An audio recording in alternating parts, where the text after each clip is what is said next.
What is happening out there, rotoscouts basketball fans? Welcome to the Tuesday show, gang.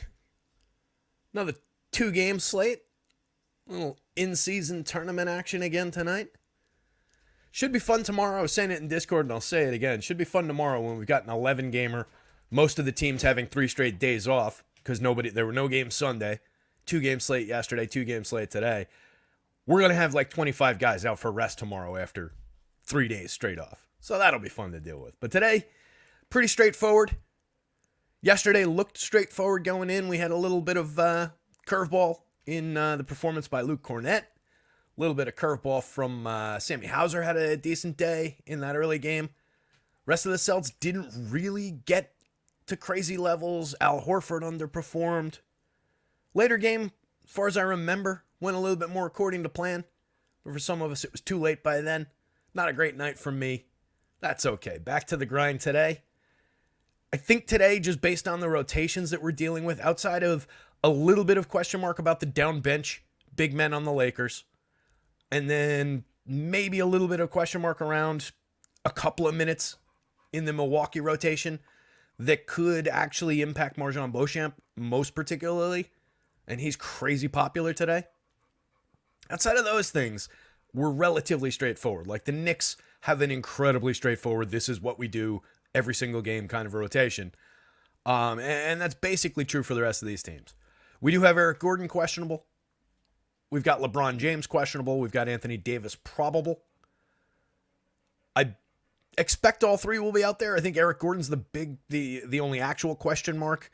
LeBron is questionable every day. Anthony Davis is probable every day. And they typically get out there and play. So I don't think we're really worried about that. Shouldn't be a ton of changes from what we see here. I actually ran the Sims, and then I ended up kicking 2 more minutes in Marjon Beauchamp's direction. I started the day with him at 16, and I don't think that's necessarily appropriate. But he's played, with Pat Connaughton out, he's played, well, we'll look at it in a minute. But he's played 1 game over 20 and then 1 game of reduced minutes. So I'm trying to middle a couple different minutes projections that I've seen around town. Try and just sneak us in, thread the needle there. But I've seen him as high as like 22, and I don't think that's appropriate. But like I said, I had him way low at 16, and I don't think that's appropriate either. So I give him a couple more. I reran the Sims. Kind of happy where we're at. So we'll take a look through everything. Usual position by position breakdown. Solid chunk of people here already. Welcome, everybody. Hopefully everybody's having a good Tuesday, good start to the week. Could be Trav. Ship the Minimax. Love it, dude. That's awesome. 1200 profit? Yeah. That's not a bad little Monday night, buddy. Congrats. That's awesome. Aloysius is here. Trey's here. Stephen Leibowitz is here. Cujo's here. I'm doing pretty well, Cujo. Cujo's asking, how's everybody doing? I'm doing well. Hopefully you guys are too. Quiet Tuesday. Ended up sleeping in a little bit again today. Usually, like I said yesterday, the Monday is a good reset. I can sleep in all day Monday, then still do everything, do the shows, hang out, watch the games, and then go to bed at like a normal, for me, kind of a time. But that didn't happen last night. I was up till sunrise, basically. Crashed for a little bit during the day and slept a little bit later than I wanted to. That's why the projections went up at like 3:30 instead of like, noon when they should go up. I should make a concerted effort to get things up there a little bit earlier, just to like gain clicks. If I actually cared about these things, it would be different. Whatever. How much do I care? I'm sitting here with a big rip in my shirt. Thanks, Trey. You're still the single entry assassin for Trey. I didn't know that was Trey's title. So let's get into this thing, guys. Like I said, we do have some straightforward stuff on the board. Marjon Beauchamp, all the way up at the top there. We're already sorted by DK win rates. This is the full board. He's pulling in a monster. And again, this is with an 18-minute projection. This is with a 12-point projection. It's one of those price-driven plays. On FanDuel, he's just under 10% win rate. But on DraftKings, he's looking like a critical component of the slate. Just because he's got realistic minutes at 3,400. It's a 3.55 points per dollar play. It's just buying that square and allowing you to put one more of these guys in your lineup. It's essentially what he's doing. But he's doing it effectively enough that he's landing in tons and tons of lineups. He's the most popular guy in the ownership projections that I use on the DraftKings slate. Not nearly so much on the FanDuel slate. Manuel quickly showing a lot of value on both sites. IQ was pretty popular on both sites. D'Lo, a little bit more value on the FanDuel side. 6,800, pretty decent price for D'Angelo Russell. I don't mind that. I don't love Chris Middleton landing there. 25 minutes, it's plenty for him to get there, but 24.8 minutes the other night, 24.5 fantasy points. He's been 1.13 on the season, 1.17. I just want a little bit more security of ceiling. I want a guy who can, if things are going right, give me a few additional minutes. And I don't know that Middleton's really there yet. What's his, where's my minutes? Says my minutes. What did Middleton do last couple of games? We can take a look at what I was talking about with Beauchamp, too. So the two games with Connaughton now, just real quick with Beauchamp, 22 minutes the first time, 17 minutes the next time out. So that's why I kind of just middled that at like 18. I think you could realistically give him 20 and be fine. I think 22 is the high side, though. They didn't have him out there closing. So he did pick up 3 first-half fouls in this game. But Campaign picked up more minutes in the fourth quarters. Not that that's a direct 1-for-1, but I don't know. I'm not wild about giving Beauchamp more than 20 minutes. Middleton crested at 27 in that one. That's kind of around where I was talking about. I was thinking like 28 to 30 would be, the ceiling that I would want to be able to access.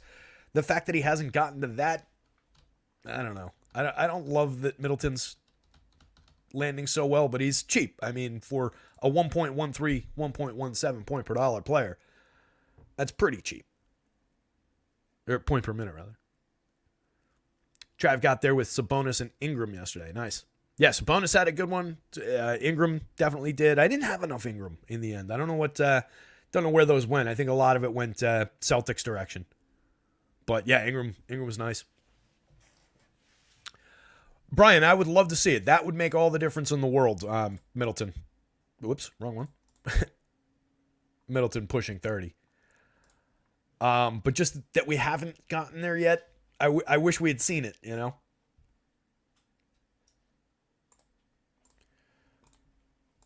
Mitch is a key piece, I think, at center on both sites. 21% win rate on FanDuel for 58, 30% for 55 on DraftKings.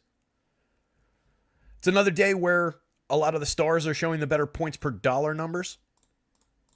Just because a little bit consolidated.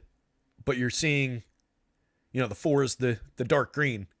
The 4 is the 5s around the high price players. Less so around the value guys, because the value guys, again, today, outside of Beauchamp, are kind of coming from more that 4, 5, and 6 tier rather than the low 3s.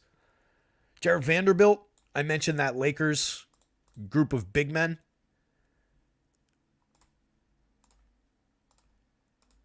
So they have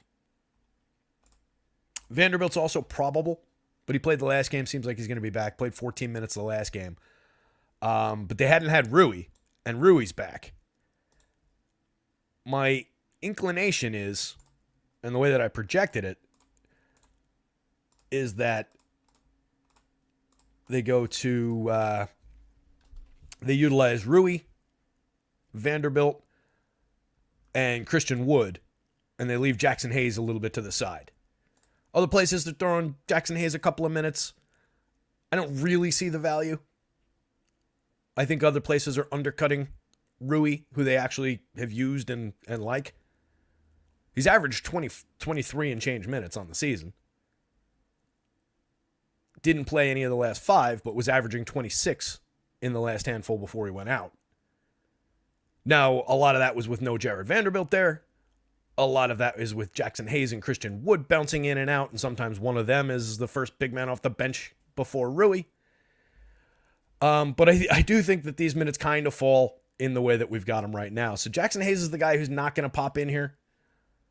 But we're seeing a decent value for Jared Vanderbilt, power forward and center on the DraftKings slate, 26.8% in the 26.8% win rate as another $3,500 guy. On the FanDuel slate, just a 0.16% win rate for 4,200 as a power forward. Is another guy, just we're only throwing him the 14 minutes that he got the last time. Yeah, Steven, that's why I am thinking that Wood's the guy who drops out. I mean, he's had chunks of minutes here. But that was with no Rui. When they're three, we've only had examples with 3 out of the 4 of them healthy, but it tends to be Rui and Hayes a little bit more so than Wood. And with Vanderbilt back, I think that saps even more out of Wood. So I think that's the way it goes. He dropped down to 11 minutes with Vanderbilt playing 14 the last time.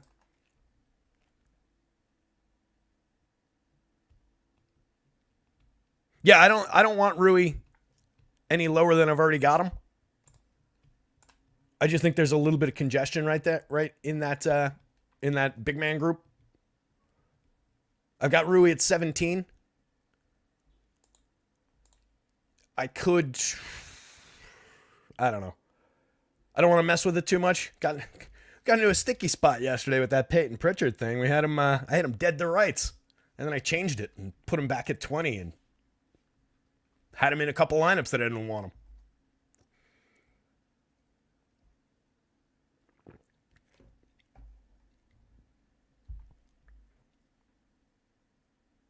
Yeah, it's just that's why it's just kind of a spread. I can't give 20 plus to like any one of these guys, as could be Travis and Brian are talking about in there. Mama Nails, I told you not to put him in. I had him in. I just gave him back the 4 minutes or whatever it was that I had accidentally had flagged to somebody else. Remember, I had the trigger on for Delano Banton, so it was actually just doing the math wrong. I had 4 minutes that hadn't been accounted for, and my total was wrong. So I gave him back his 4 minutes, but that was the big difference. He played 15. I had him at 16, and he played 15, and took him up to 20. Well, yep, that one sucked. So I think that's the way that those minutes fall. And if that is the case, and I think no matter what, Vanderbilt's going to play this 14 to 16 kind of a range, which on DraftKings at 3,500 is going to provide value or potentially value. Again, it's just price driven, price and position. He's got a 13-point projection. Put up 0.47 DraftKings points per minute in that 14 minutes the other day.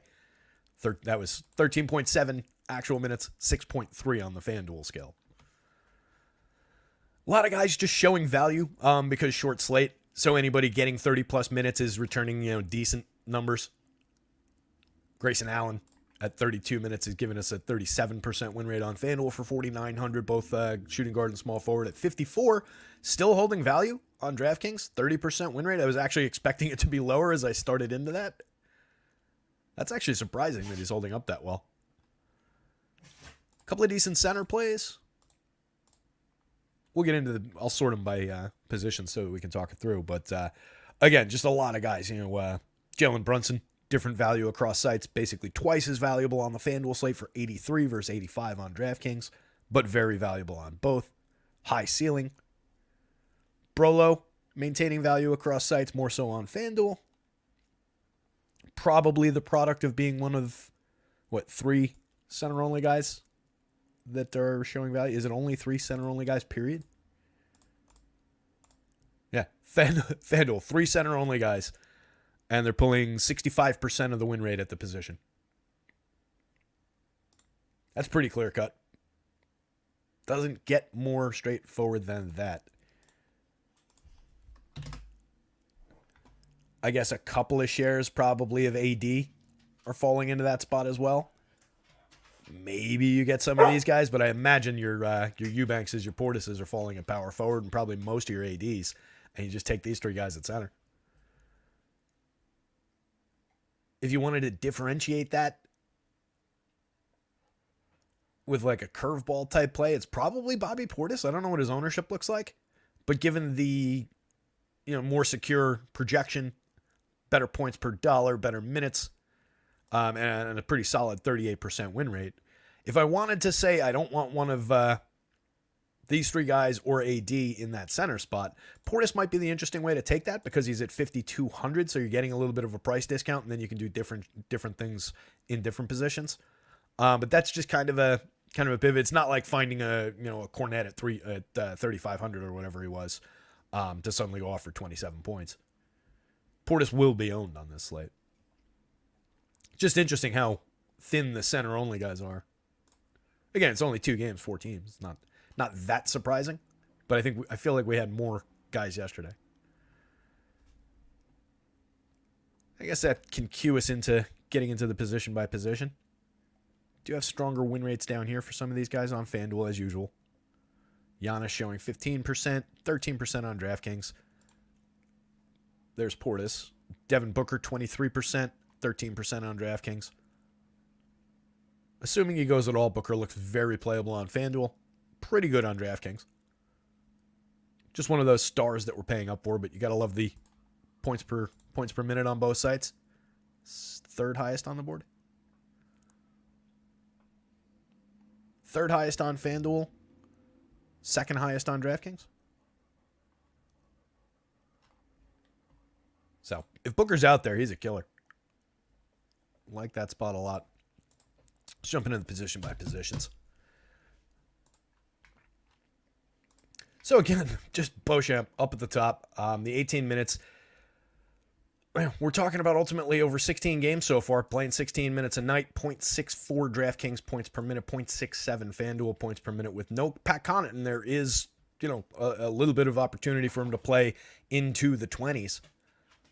I just don't think he's particularly great. I don't think that they're going to give him all that much fourth quarter run if it's a close game. So I don't love him, but he's a critical part of the DraftKings slate just on price. 3,400 at those positions. It's just a plug and play value, and you just kind of need it for the lineups to come together. So we'll see him.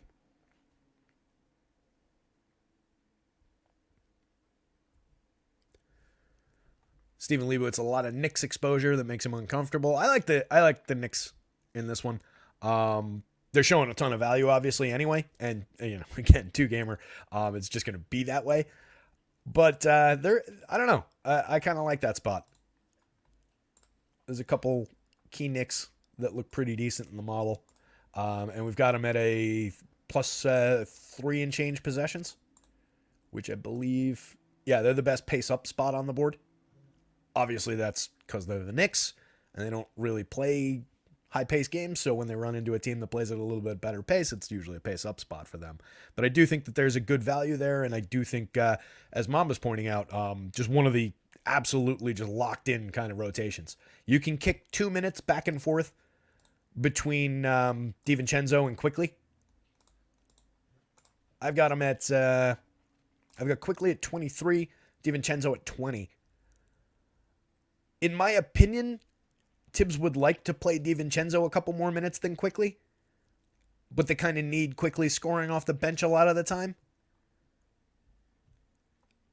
Either way, IQ is going to show you value. Again, at 23 minutes, he's at 34% win rate on FanDuel, 42% win rate on DraftKings, $5,200 point guard shooting guard, 1.03 DraftKings points per minute, 0.98 FanDuel points per minute, is very capable of doing this time and time again. But obviously has some ceiling on the right night. Those little floaters start falling. His threes are falling. They start looking his direction. Maybe he picks up a couple, goes from 23 to 26 minutes, becomes critical, especially on a 2-gamer. So I think there's plenty of room for IQ. DiVincenzo, though, even in a 20-minute, not landing is an irrelevant piece. 38% win rate for 4,400 shooting guard small forward on DraftKings. Has him showing some value. On FanDuel, 28% win rate. So I'll have some DiVincenzo. I'll have some IQ. I don't know how much I would want them together in a lineup. That might be a little bit limiting.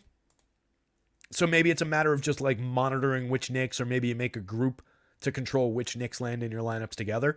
But with those kind of win rates and on a 2-game slate, I think we do take it. I don't love the idea, right? Like, I hope that makes sense. Like, I don't like the idea when I see it, but when you put the math behind it, it does make sense that we're going to get to it. Hopefully that's translating.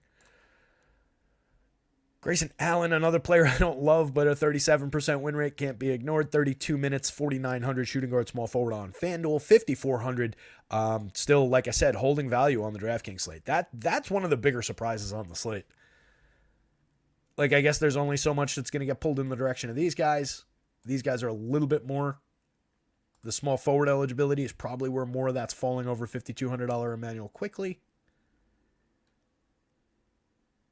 I guess, yeah, Quentin Grimes not picking up enough to sap value away. I guess it's just kind of for lack of an option. Probably more so at that small forward spot. But it's interesting that he maintains so much value at 5,400 across sites. 49 on FanDuel, I get it. Not my favorite player in the league, but obviously plenty of minutes, 0.75 DraftKings points per minute. Very capable also of just going out and doing that for you. Dame, obviously a pay-up star. You're pushing a 50% win rate on FanDuel, about half that on DraftKings. Same for Jalen Brunson, outpacing Dame by a little bit for 1,000 less on the FanDuel slate, same position. 53.7% win rate. On DraftKings, 22.2 for 8,500. Closing in on Dame a little bit on the price, but both options look very, very good. I have no issues with getting them both together. Get a little bit of Dame time going in the big spot if the Knicks have them close.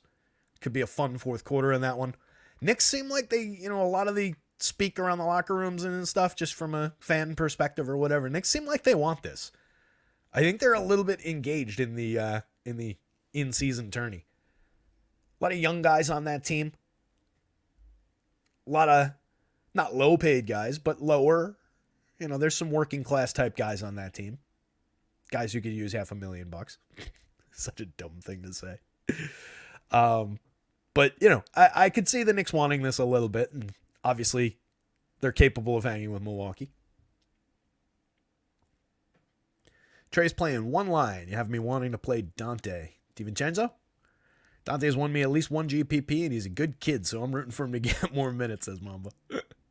Yeah, I like DiVincenzo. That three's falling for him, too. He can rack up points quickly, and he's just scrappy, right? He's one of those guys who gets his hands on the ball, creates some turnovers. Like, he does interesting things on the basketball court. I like that he's on the team. And just like a Tibbs kind of a guy. That's why I say I do think that Tibbs, if he could just pick who he could play, at a set amount of minutes and it doesn't matter for the outcome of the game. Like, I think if you were just like, if Tibbs was playing the Knicks in franchise mode in NBA, the NBA Live, what is it? NBA Live? No, 2K. NBA Live, that's going back a ways. Holy shit. In 2K, I think Tibbs would assign DiVincenzo like 22 minutes. I think he wants him at that level because he likes what he does out there. But yeah, that'll be an interesting one. Can't they just all play basketball and get rid of this damn tourney? Hey, if anybody's got a right to be not liking the tournament, I think I'm on that list. But yeah, I don't know. It's I'm kind of okay with it. Like if we have to keep in mind that like this is year one. They haven't done a great job of explaining to fans like this is a tournament game. This is what this means. This is what that means. I think they should probably look at a better tiebreaker for the early part than the point differential. A lot of people pointed out they based it on soccer, where one goal, you might score one goal in 3 games. In basketball, like you can rack up a 30-point differential in one game. So it doesn't necessarily work for basketball. There's got to be a better way to do it. I don't know what that would be. It'd be fun if they did like tiebreaker dunk contest or something. It's something silly. Free throw shooting contest. But yeah, there's got to be a better way to do that. But I think ultimately, like if we go, pull it out 10 years from now, right? This is new. So 10 years from now, when everybody forgets that this was never a thing and people actually maybe care about it, I think that it could add some juice to the beginning of the season. I think these games, like the quarterfinal games last night, were kind of fun. You could tell the Pacers really wanted it. Celtics maybe not so much. I think the Knicks are going to give them a good game tonight. So this should be a fun night. The Phoenix Lakers game should be star-studded and enjoyable. So I think we're going to get some good games through the end of the tournament here, and I think it gives it a little juice. So hopefully it holds up. I don't want to necessarily do away with it. I just need it to gain a little bit of momentum over a couple of years and have it be like, once it becomes a thing, and especially I think it's a great idea having it in Vegas. Like the finals, no matter what, like I was saying yesterday, like over the next couple of years, that will become a weekend. That will become a big NBA weekend. Just Vegas Everybody goes. I really think that'll be a thing. So they're brilliant for doing that. Mid-season championship. Love the tourney needs to be. That's actually an interesting point, Mamba. Throwing the final like 3 games during the All-Star game, but then you're not giving players the All-Star break. But you could definitely do something with the schedule. Like the rest of the league had the last 3 days off, or 2 days including today. So yeah, maybe you say, the final 3 games, the 2 semis and the finals are in over All-Star weekend, and then those teams get the rest of that week. Like everybody else comes back, and then those teams get 3 days or whatever it is. I'm sure you could work that out. That's a good idea. Trey finally got an internal SSD for his PS5 so he can reinstall FIFA. Hasn't played Call of Duty in months, and the file size is ridiculous. I actually got an external SSD not too long ago, just because Starfield was running too slow on my computer. So I grabbed an external SSD, put it on that, but actually it has, USB 3, USB-C, whatever the new connector is. So even still, like the connector isn't right for my computer, but I am going to use it more for PS5 to have more games on there. It's amazing how low capacity those things are when the games are like, you can fit like 3 games on a PS5. It's ridiculous.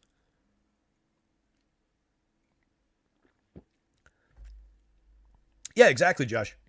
$500K per player, 7 million.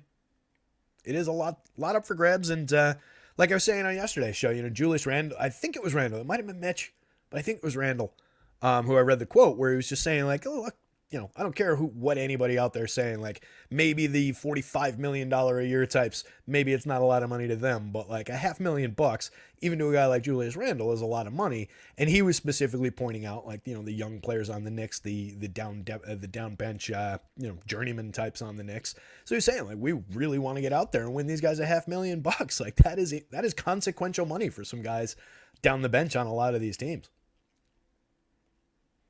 I'm sure Cam Reddish wouldn't mind getting $500,000. I'm sure young player like Max Christie, Andre Jackson Jr., I'm sure wouldn't mind getting $500,000. Quentin Grimes, he's made a couple bucks, but he doesn't have a big contract. Dame Lillard probably is doing okay, but throw him $500,000 and he thinks, all right, hey, great, I can get a watch and a vacation. Yeah, it's an interesting board. So, looking at some more of these options. Malik Beasley, one of my least favorite fantasy options in the entire league. I feel like I've never succeeded in a number of years now with Malik Beasley. 21-point projection in 35 minutes. He's a .76 FanDuel point per minute player, 0.79 DraftKings points per minute player. 18.9% win rate for 5,700 shooting guard only on DraftKings. Similar 18% win rate for 56 small forward and shooting guard on FanDuel. A little bit more utility given the multi-position on FanDuel, but not one of my preferred options on the board. I'll have him just because of how he's coming up. But yeah, I really do not like Malik Beasley just in general. Just an underperforming player most of the time. Not a lot of ceiling games out of Malik. Gordon, like I talked about, if he plays, good option on both sides, better option on the FanDuel slate by a wide margin, though basically doubling up the win rate, 35% on FanDuel, 17% on DraftKings. Both guard positions on DraftKings, but you're paying $800 more against the lower cap for them over there. So that explains the difference in win rate. Campaign at 16.5 minutes, just showing a 10.9 point projection, but somehow landing in 27.2% of winners on FanDuel. It's just a price play. 3,800, that makes him, kind of the equivalent of Marjan on the FanDuel slate. On DraftKings campaign showing 15.9% for 4,100. Potential to get involved. Played 19.7 the last time out, put up 23.6 on the FanDuel scale. Averaging 17.2 a night in the 20 games.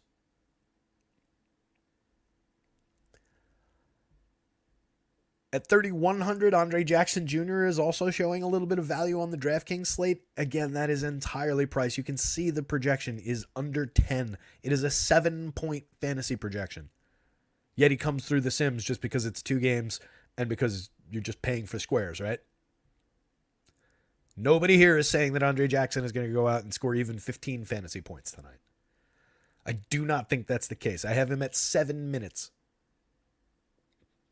It could be 4, and you could give the additional 3 to Marjon Beauchamp and put Marjon Beauchamp at 21 and Andre Jackson at 4, and have it be perfectly fine and not impact this outside of taking Andre Jackson down a little bit. But he would, even if we did that for 3,100, he would still land probably where AJ Green is down the board at 3.25% win rate with 7 minutes. It's absurd how the value comes through in Sims on these slates.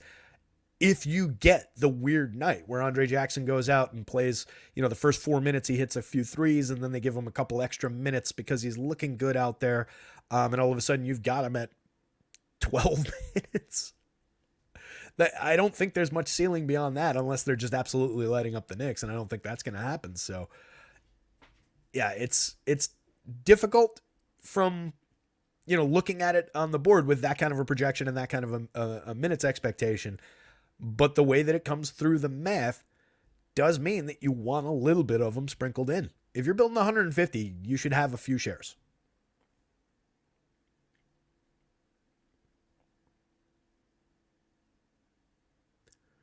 Brian Kazorian says that was electric last night. Truly felt like a conference finals atmosphere.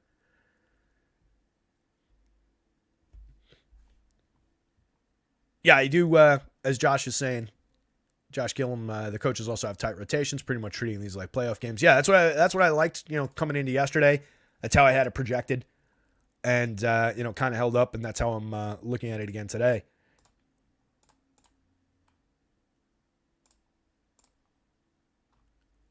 That was the Pacers last night. Nembhard dropped from playing 20 plus in 4 straight down to 5. McConnell got 9. McConnell bounces between, low 10-ish minutes, so 9 isn't that big an outlier for McConnell. Tyrese, after missing a game, 40. Bruce Brown, consistently 36, 37. Obi only went 26. But yeah, tight rotation. I mean, that's what, 9 men? 9 men with 2 guys getting single digits.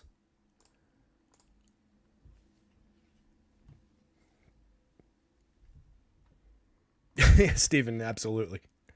Yeah, this is going to come up a little bit because of options. Not necessarily as much like Andre Jackson, but like like a Quentin Grimes at 38, but with the 12-point projection, and obviously Marjon, and maybe we'll see some Andre Jacksons up there, given that win rate on DraftKings. Jackson, by the way, on FanDuel just totally irrelevant. 3,500 shooting guard only, not coming up at all. It's the 31 point guard small forward that has him valuable. Or valuable. I don't know if you were looking at me when I did the little quotey fingers, but hopefully you can hear in my voice that I'm not a big fan. $4,700 Cam Reddish. Not really showing much on DraftKings. FanDuel, 3.4. Little bit more value at 48, shooting guard and small forward, but not really coming up like crazy. 24-minute projection. It's a 0.71 FanDuel point per minute player, 0.67 DraftKings points per minute player on the season. Got him. I got him at 0.69. So, basically in line with what he's been doing. Not looking like a great option. Probably just a lot of it getting chewed up by the fact that there are these couple $300 guys or $3,000 guys, and then a couple 4s that are lower than him. Right? Like the difference, as somebody, I think Mamba was mentioning it in the, tough to determine Cam versus Dante. It is a lot price driven, like $4,400 for Dante DiVincenzo with 20 minutes and a 17-point projection is pretty dramatically outpacing in the sim results a $300 more expensive shooting guard only, 16.6, so he's projected about a point behind. But the win rate is staggeringly higher, 38.4% versus sub 1%. So yeah, if Dante goes out and just, plays 16 minutes, gives you kind of a clunker, quickly has a better day, and then Cam Reddish goes out and overperforms his 0.71. He doesn't need to do that much. Give him, 0.9, 24 minutes at 0.9. he would dramatically outpace, this would flip completely. And all of that would go to Cam Reddish. So I do think, given that he's got a 24-minute projection, anybody in a 2-game slate with a healthy 20-plus minutes and a realistic expectation that that's what they're going to get. Cam's averaging 23.7 in 17 games. 24 the last time out.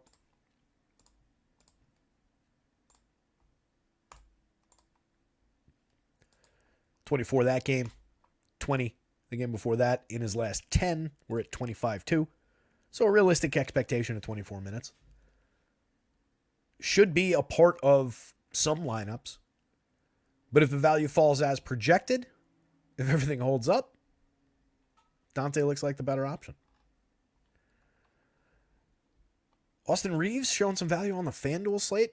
A little bit less on DraftKings, but definitely a piece of the puzzle over there. 6,300 shooting guard small forward, 12.5% winner on DraftKings, 0.96 DraftKings points per minute.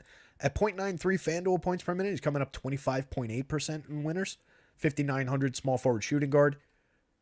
Decent value at the position. Put up 32.3 in 22 minutes the other night. Pretty reasonable ceiling around that level. Call it a 35-point FanDuel ceiling. Somewhere in that neighborhood. I use ceiling loosely. Obviously, he'll have the 2+ standard deviation games once in a blue moon that push him, beyond 40 or whatever. But a realistic ceiling around 35. Jordan Goodwin with 12 minutes. Not really showing much. 3.9 on FanDuel. Just 0.13 on DraftKings. More depth on the FanDuel slate overall. If you want to talk about guys, there's only, 2 guys that are sub 1?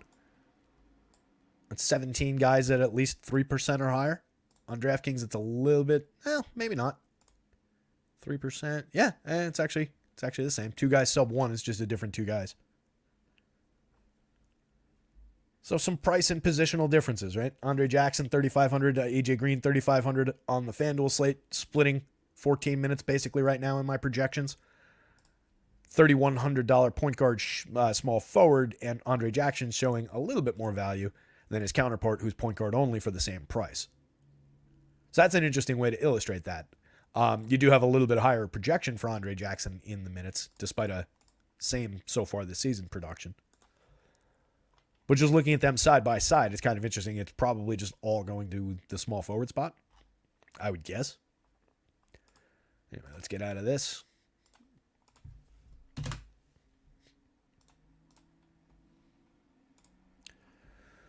There's Marjan again up at the top of the board. Chris Middleton, who we talked about at the beginning. I don't really love the upside from Middleton to get to 30 minutes. 25 minutes the last time. In his 16 games, he's averaging 20.8. He did get to 27 a couple games ago. Has he hit? Let me look at his full.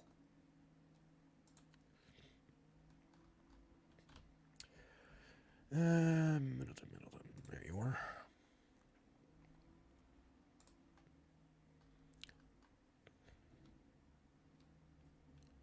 Yeah, 26.42 games ago. Did get 28.35 on the 22nd. That's his season high.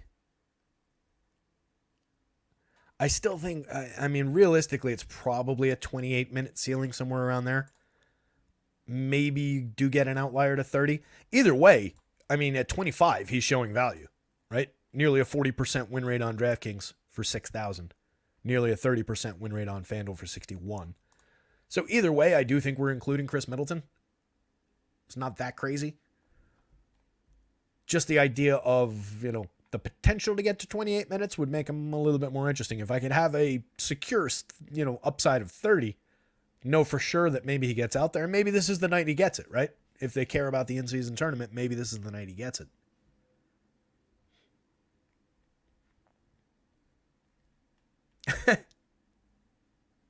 Mamba says, just didn't want anybody to think it was a victory lap, because today I have no idea outside of Dante is the third best player on the Knicks. Yeah, you did say, I was thinking about that last night with Neesmith. Played really well down the stretch in that game.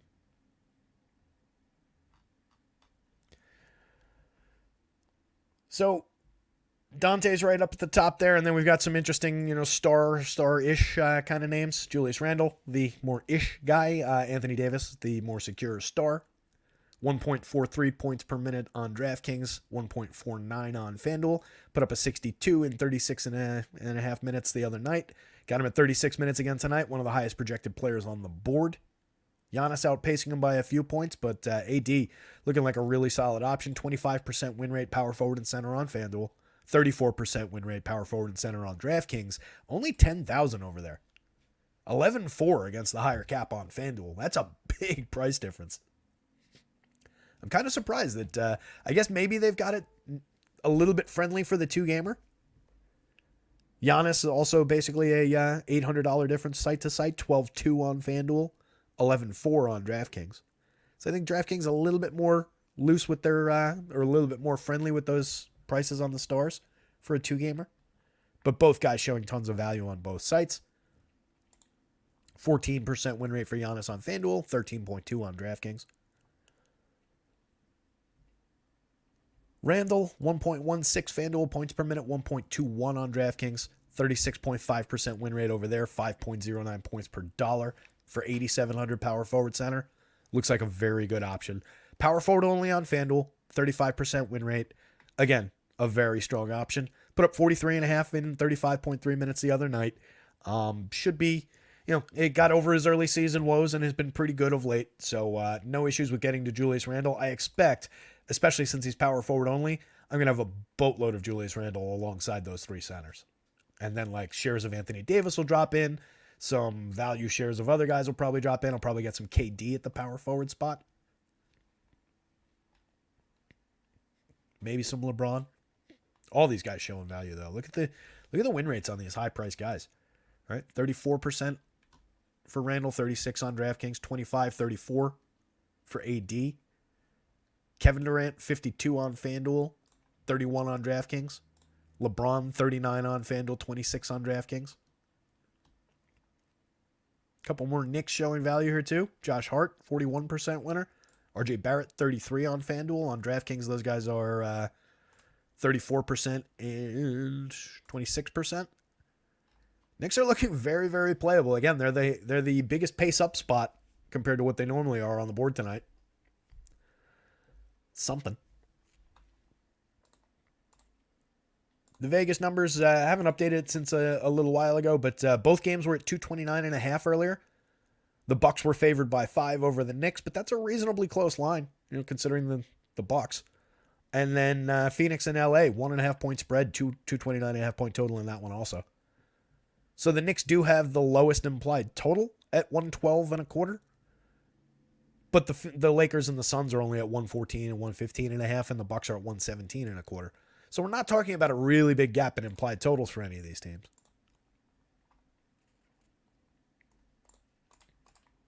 Again, those might have shifted slightly, but they unless something changes with no Pat Connaughton, Mamba. Were you not here when we talked about Marjan extensively at the top of the show?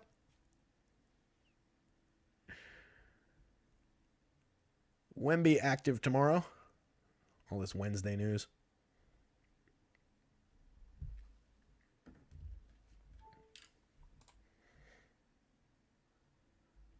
Yeah, so Pat Connaughton's still out. So there's the expectation that he'll grab a couple of minutes like he has the last couple of times. And the 58 win rate, that basically matches his ownership projection on DraftKings right now. Last I saw, his ownership was massive on DraftKings.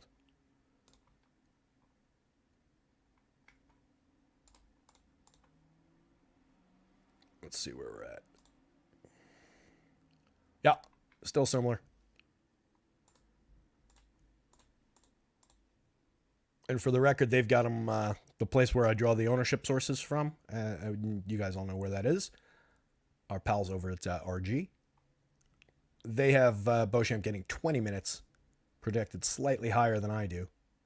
They've got him about a point higher. No, actually, DraftKings rather. So about a half a point higher in 20 minutes. They should have him about a point higher but we're probably a little bit different on the rates that we're giving him. But regardless, plenty of support for these win rates, just based on the pricing, and that's really all it is. But I think we're fine on giving him those minutes. Whoops.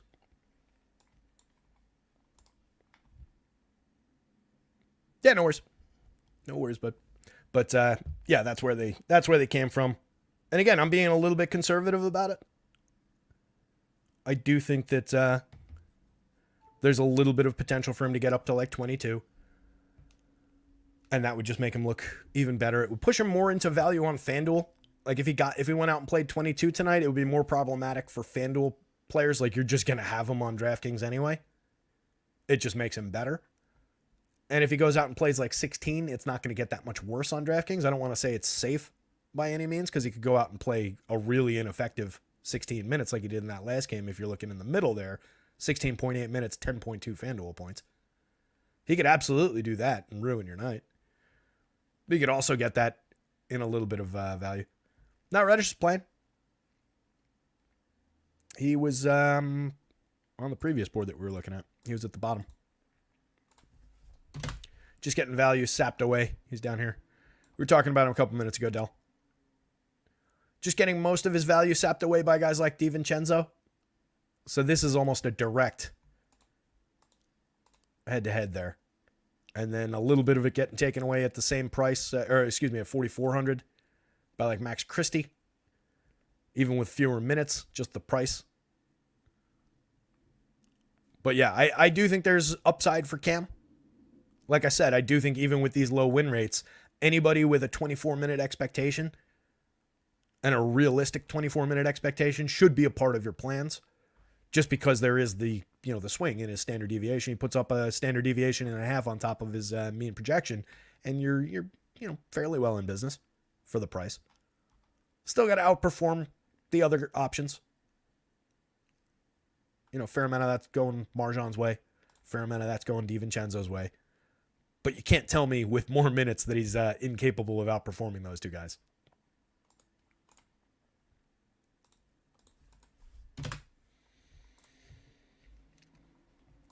What else? LeBron looking like a good option. I talked about him a minute ago when I was talking about the stars. Only 9,600 on the DraftKings slate. It's a pretty friendly price. 99 on FanDuel, both forward spots on both sites. 40 or 39% winner on FanDuel, 26.5 on DraftKings. RJ playing about 29, 30 minutes a night, 29.3 for the season in his 14 games. Played 27 the last time out, giving you roughly a point per minute in a lot of games. 0.98 on DraftKings, 0.93 on FanDuel. Hasn't been great, but isn't really high priced. So 5,700 at small forward keeps him involved. 6,200 on DraftKings keeps him involved. Both forward spots over there. Has ceiling. You catch him on the right night. There's ceiling there for sure. Underperforming on the season overall, I would say. Quentin Grimes for 20 minutes at 3,600. 6% winner on FanDuel. A little bit more than that on the DraftKings slate at 18. Just another guy, price play. Averaging 23 minutes, but that's been a little bit in decline lately. Bobby Portis, if you want to talk about a guy who could go out and play his usual minutes and still bend the slate, Bobby Portis is a good candidate for that. 1.02 FanDuel points per minute, 1.01 DraftKings points per minute on the season. Power forward and center eligible, 4.55 points per dollar on DK at 56. 5,200, 4.75 points per dollar on FanDuel. Pushing nearly a 40% win rate, 38.17%. And just a very good player who does interesting things on the basketball court that rack up points quickly on FanDuel. So I definitely like to have some Bobby Portis. I expect most of that falls at the power forward spot again, where we've got just the 3 center-only options that'll probably just rotate through for the most part on FanDuel. But I would definitely look to get some Bobby Portis in my lineups, and it'll happen naturally just given those win rates. On DraftKings, I think he's more of an interesting tournament pivot option. 13% winner. I don't think he's going to come up crazy popular over there.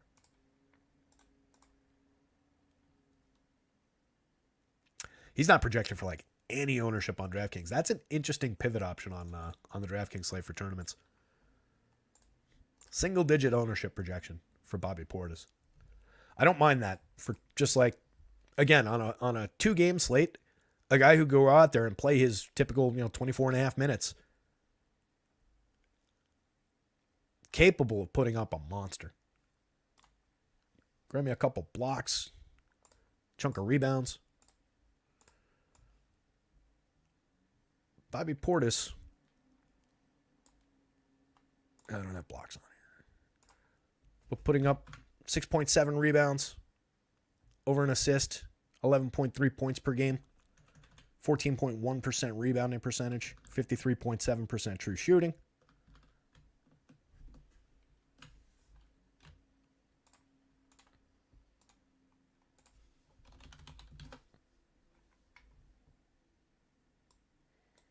Half a block.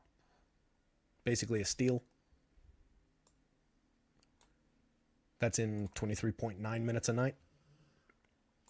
So if you get him on the right day where he crests over those numbers, puts up, give me 2 blocks, give me a pair of steals, a couple additional points. For the money, Bobby Portis can rack up points pretty quickly. I don't want to oversell him by any means because he is only coming up as a 13% winner on the DraftKings slate, but just considering that he's that low owned, I think he's kind of interesting.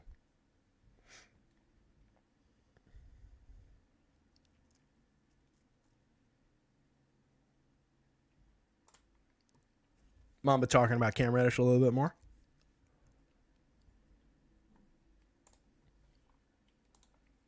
Yeah, I don't want to give away. I won't say the number, but I'll give you like a high-low on Cam.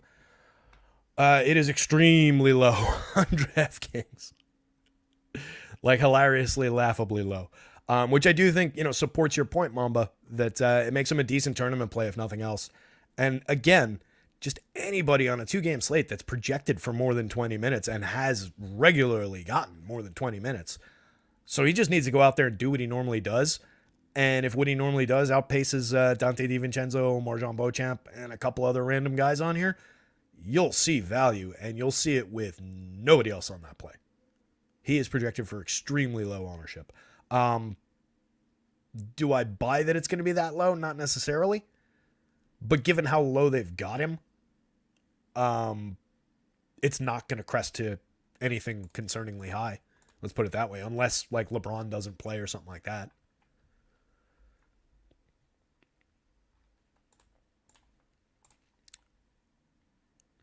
Oh, yeah, Trey mentioned. Labs has him low. The one on RG is lower than that. I'll say that.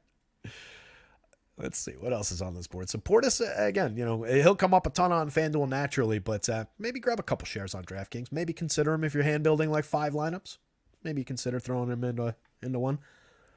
Rui has had a couple valuable games this season. Not really showing much right now. 4,500 power forward only, 4,200 power forward small forward, sub 1% on both sites with a 17-minute projection. KBD, 0.05% winner on FanDuel. A little bit of meat on the bone. 1.76 on DraftKings. 4,100, just a 10-point projection. 2.5 points per dollar. Not a great option. Max Christie. So basically everybody down in this range. More single-digit guys at the forward spot than at the guard spots on both sites. A couple more up here on FanDuel. Vandy's interesting. 26% winner on DraftKings for 3,500. Again, just projecting him for 14 minutes. We talked about him at the top of the show. Just 0.16, power forward only 4,200 on FanDuel, just to illustrate the difference site to site that this price and positioning makes.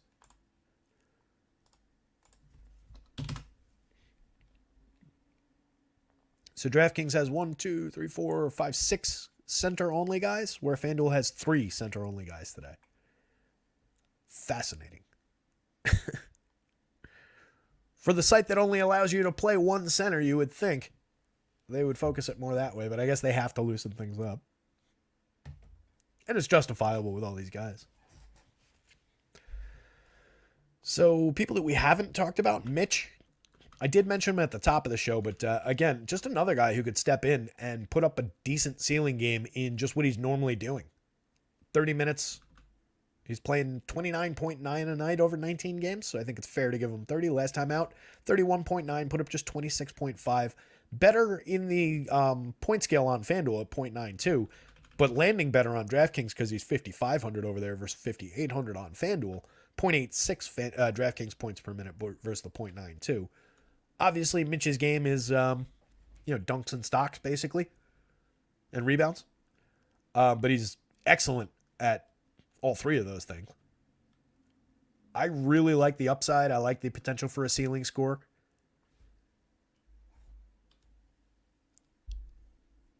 I don't know how many Knicks I want to max out at. I guess on a 2-gamer, I can take 4 Knicks in my lineup if I have to. I don't love that idea. Again, the lowest team total on the board, but kind of the friendliest prices on their starters, on their guys, their top rotation guys. Everybody else, gets a little bit expensive around the regulars. The Knicks are kind of coasting through a lot of value here. So Mitch is going to be a big part of my plans on both sites, or would be big part of my plans, I should say it that way, since I'm not actually playing on DraftKings. But would be a big part of my plans over there. Definitely going to be a big part of my plans on FanDuel. 4.95 points per dollar. In a points per dollar sense, he's the best play at the position on FanDuel. Julius Randle and AD showing more value on DraftKings, where they have power forward and center eligibility. David AD has that on FanDuel, but Randle doesn't. But both those guys, just to reiterate, key plays on both sites. Nurk for 76 on FanDuel, 69 on DraftKings. Basically twice as valuable on the DraftKings slate for the lower salary. 16.5% winner on FanDuel, 30% winner on DK. 1.20 DraftKings points per minute, 1.22 FanDuel. Put up 35 in 26 and a half minutes the other night. A little bit more upside than that. Probably call it a 42-ish point FanDuel ceiling. Somewhere around there. 45.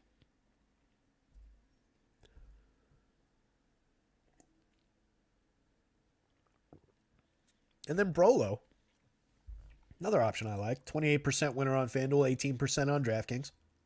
Perfectly viable on both sites. 1.04 FanDuel points per minute, 0.98 DraftKings points per minute. A good center option who does a little bit of everything. Never mind getting shares of Brolo.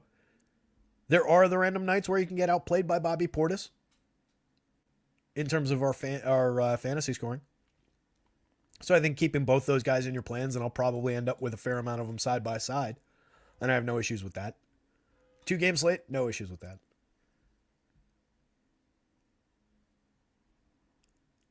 Plenty of room for Giannis. He's a power forward only on the FanDuel slate, but at center on DraftKings, I think you can work him in. We'll see where he lands. But obviously, you've got 60% win share at center right there. There's another 70 going to power forward and center. So it's clear cut where these plays are, but there are, out of the 11 options, 10 of them are showing at least some win rate, with the bottom being 4.3% on Hartenstein. And then 9 out of 11 options on DraftKings at the position showing double-digit win rates. Basically, only Vanderbilt is like the extreme value option. I guess you could call $4,200 Drew Eubanks that if you wanted to, 16 minutes. But yeah, it looks like there's going to be a little spend at center and power forward, I think, on DraftKings.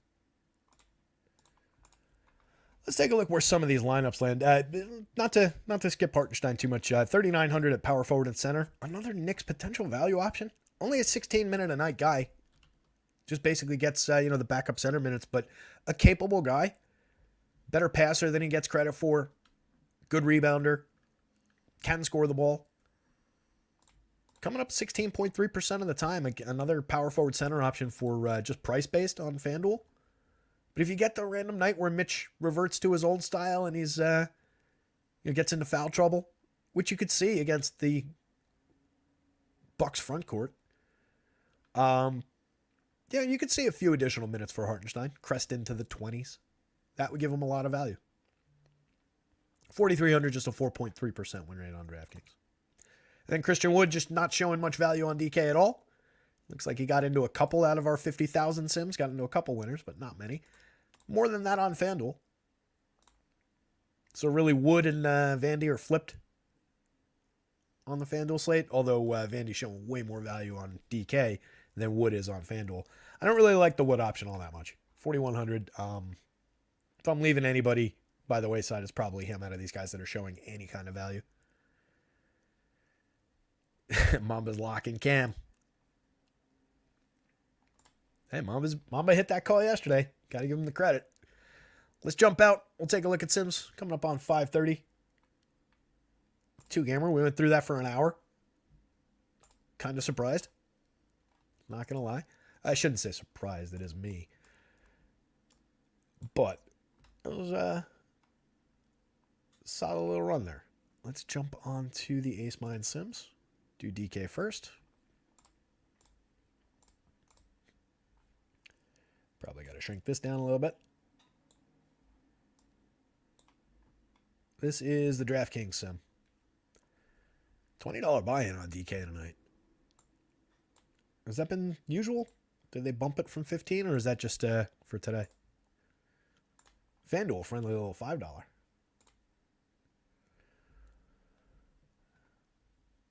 A lot of Mitch. Look at all the Mitch coming up at the top of the board here. A couple of Drew Eubanks is sneaking through. Some Nurk at the center spot. Some Portis and Brolo. Pretty good spread at center, actually, on these DK shares. Make this a little bit bigger.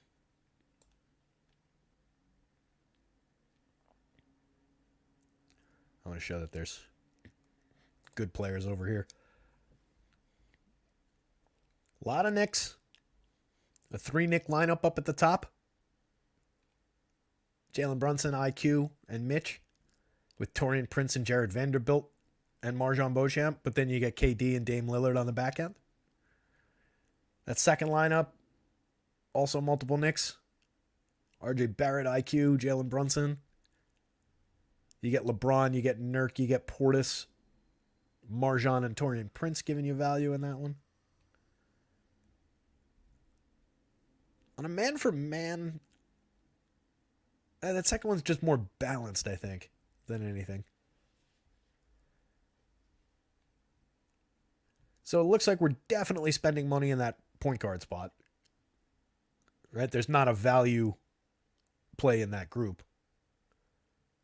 Jalen Brunson, Emmanuel Quickley, Dame, D'Lo.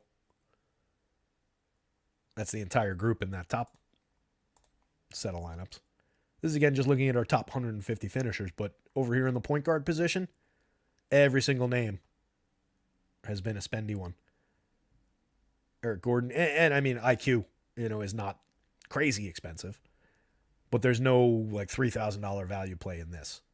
At the shooting guard spot, it's a lot of similar names, plus Marjon Beauchamp, and some Malik Beasley, some Dante DiVincenzo's. But mostly a lot of these same names. Some of the value guys work in at shooting guard. Marjon lands at small forward as well. Looks like a little bit more potential for value there. But you are getting some RJ sneaking through. But between Taurean Prince, Dante DiVincenzo, Marjon Beauchamp, a little Josh Okogie here. But primarily it looks like Taurean Prince, Marjon Beauchamp as two value options at the small forward spot. Or you spend a little bit more to get to like a RJ Barrett, a Chris Middleton, and potentially a LeBron James down here. We're taking value at power. Damn it. I need an undo button.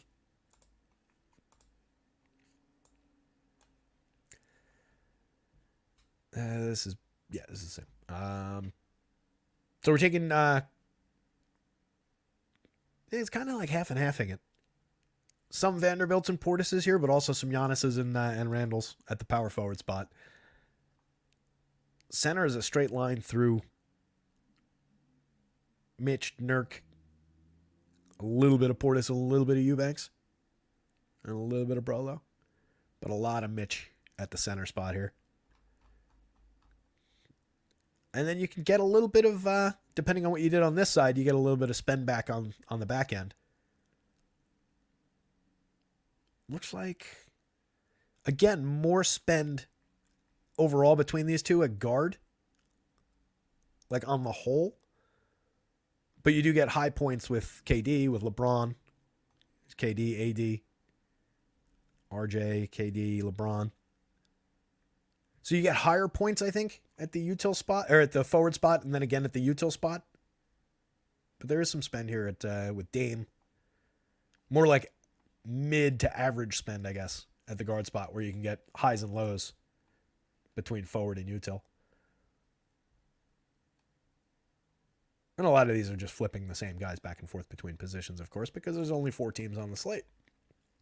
But hopefully that gives a decent idea of what's on board here.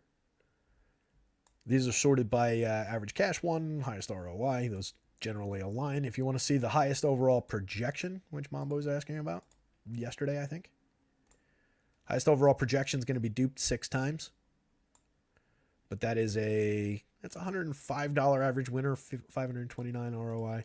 The top was a 306 with a 15, so it's basically 3 times more for the top performing versus the top projected. But our top projected lineup in this set, that one looks pretty good. IQ, Middleton, Taurean Prince, Josh Hart, Nurk, Beauchamp, Randall, and KD.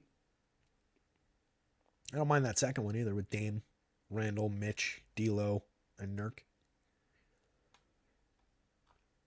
Some interesting builds. Let's jump to FanDuel. Sims courtesy of acemind.io, by the way, for those of you who don't know, haven't seen, unfamiliar. Great site for Sims. They've got an optimizer. They've got Sims, NFL and NBA.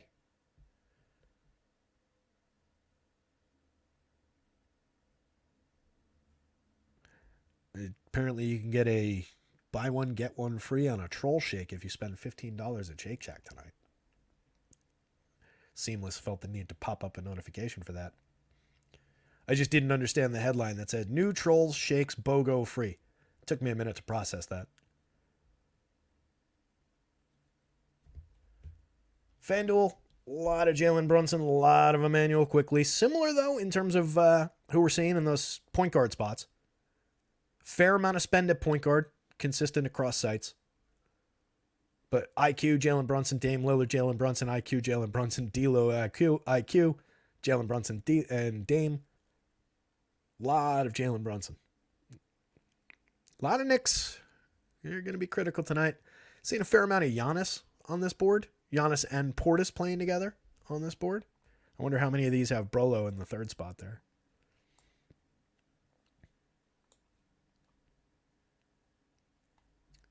Does look like we're getting mostly 2 of those guys, not 3.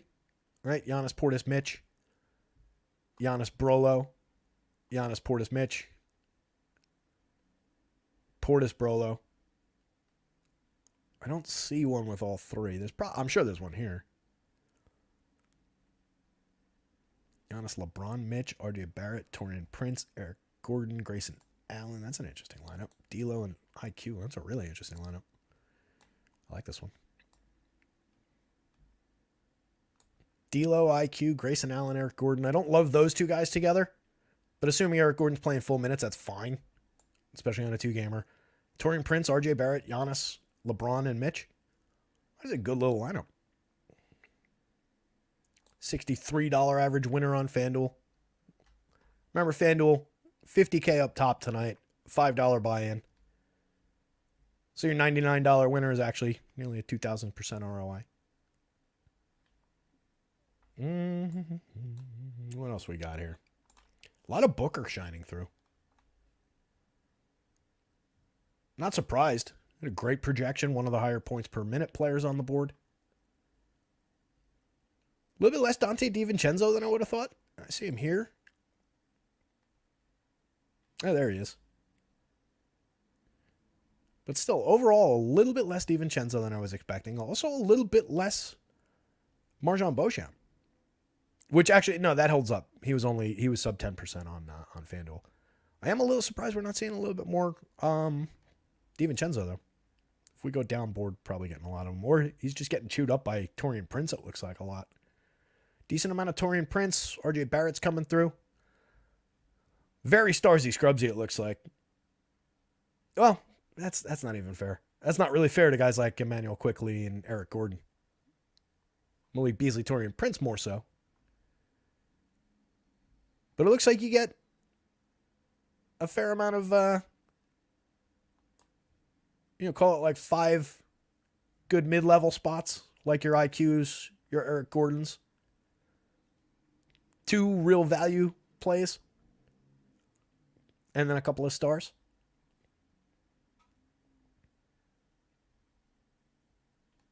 What was Taurean Prince's?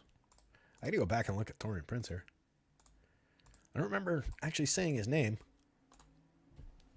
He comes up a fair amount. He's never expensive. There he is. He plays like 30 minutes a night. He's never expensive. He's 4,000 on the FanDuel slate. Small forward, power forward.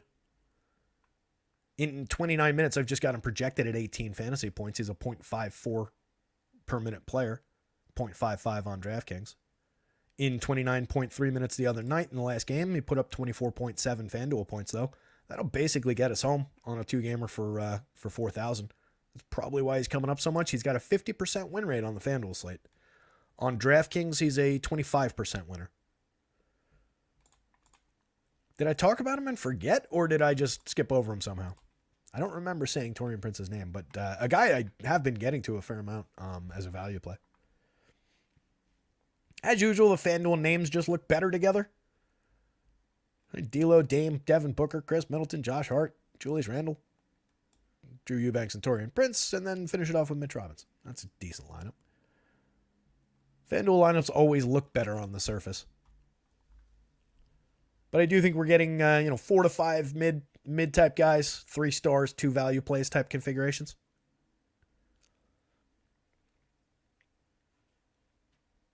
Oh, there's a dinner at Del Frisco's for DraftKings tonight? Didn't know. Mama says it's delicious. Troll Shake, a big hit with the kids. Well, you can buy one, get one free if you go spend $15 at Shake Shack. This show brought to you by Shake Shack and Seamless. If you're looking to order greasy burgers and milkshakes for the kids, Seamless and Shake Shack. So I think that's roughly it, gang. Coming up on 5:45. 7:30 start again tonight. Should be a good one. Couple of fun games. I like that they're, reasonable point spreads. Obviously, we'd expect that. But I think the Knicks kind of come out and treat it like we saw Indy treating it last night, where they're taking it seriously and they really want to win it. And we'll see how the Bucks come out.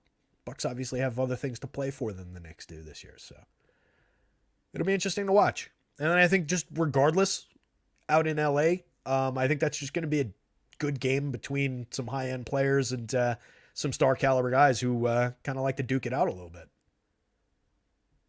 That's why I also, outside of the fact that he's questionable every day and plays every day, LeBron knows that the LeBron versus KD head-to-heads are limited in number from here out. So I think he's just going to want to get out there for that. I talked about Prince, but didn't mention if I liked him or not. I do like him. He's coming up as, just in terms of being a good value play. I don't like the fact that he's a half a fantasy point per minute player, but just where he's priced and the fact that he gets 30 minutes, the math just kind of works out. Could obviously put up a clunker and destroy lineups, but going to be getting to him for sure. And you see his name littered all over these top winners. Top projected lineup on FanDuel just to round us out, since we did it for DK. 282 up at the top. $60 winner. That's one of the better competitive lineups on the in the FanDuel sim. That one was, there's Taurean Prince. Dame, Jalen, Austin Reeves, Josh Hart, RJ Barrett, KD, Taurean Prince, Bobby Portis. And Brook Lopez. Stop one too short there.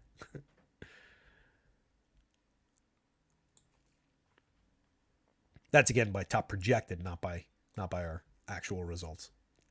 Top win probability is that same top lineup. That was IQ, Jalen Brunson, Eric Gordon, Devin Booker, Kevin Durant. A lot of weight in Phoenix there.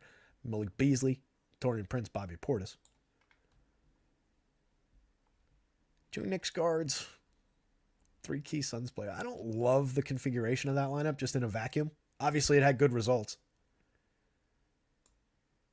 I kind of prefer that second. Well, no, not really, because that's got IQ, Jalen, and Josh Hart in it. Those wouldn't be my combination of 3 chosen Knicks. Going to have lineups with all 3 of those guys in them, I'm sure. Dame, Jalen, Austin Reeves, Eric Gordon, Taurean Prince, DiVincenzo, Giannis, Portis, Mitch. I kind of like that third one better. Just on like, again, just surface. No reasoning behind that. Obviously, these two outperformed that one by a little bit. We're talking about a 0.14% win rate versus a 0.13% win rate. We're saying this one was better than the second one in terms of average cash one, ROI, but that top one outperformed that third one. So as much as it looks and feels kind of ugly going with these two guards, these three guys from Phoenix and the rest of it, Matt's out well. So there's that. It's kind of how you got to play it, especially on a two-gamer. All right, guys. Hour 15 on a two-gamer. 32 people still here hanging out. You guys rock. We crested up into the, I think, 45, 50 range. Hit the like button for me. I appreciate that. Chan, that's where we spent the entire show. Chan saying, let's see some individual win rates. That is, my friend. As I say every day, courtesy of Ace Mind. We put those right into the dashboard here, buddy. So Chan here, who's wishing everybody luck, saying somebody go out there and take something down. One of the minds behind Ace Mind. Good dude overall. And as I've said before, these guys, if nothing else, if you're using their tools and you're in their Discord, you can message them and get immediate help, like on the spot. That Trey's talked about how they've helped them out with, down to like, how do I upload Excel stuff? How do I, make this work in Excel? So the guys are just on the ball for helping their customers. And it's not just, because I know them and I can, message them behind the scenes or whatever. It's literally like anybody who's paying them money. If you send them a message for something for critical support, they will be on it like that. And these guys are online all the time like I am. So it's easy to find them, and the tools work great. I've been using them all season for NBA, for NFL, had some great results. And these are the tools that power these win rates, top 1% rates that we talk about during the show. So yeah, Chan, they're up there, buddy.